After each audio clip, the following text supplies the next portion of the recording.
5 bread எடுத்திருக்கேன். அதை வந்து 4 பக்கம் இந்த மாதிரி கட் பண்ணி எடுத்துக்கோங்க. நான் இப்போ எல்லா பிரெட்டையும் வந்து இந்த மாதிரி கட் பண்ணி எடுத்துக்கிட்டேன்.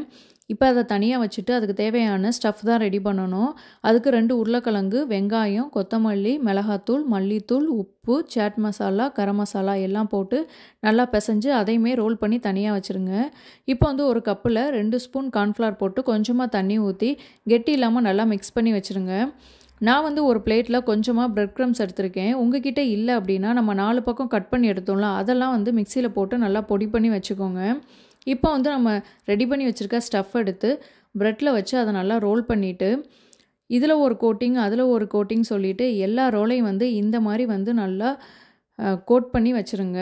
வச்சுட்டு எண்ணெய் நல்லா சூடானதுக்கப்புறம் நம்ம ரெடி பண்ணி வச்சுருக்க ப்ரெட்டை எடுத்து எண்ணெயில் போட்டு நல்லா பொன்னிறமாக பொரிச்சு எடுத்திங்கன்னா சூப்பரான பிரெட் ஸ்ப்ரிங் ரோல் வந்து ரெடி ஆயிரும். இந்த வீடியோ உங்களுக்கு பிடிச்சிருந்துச்சுன்னா லைக் பண்ணுங்கள்.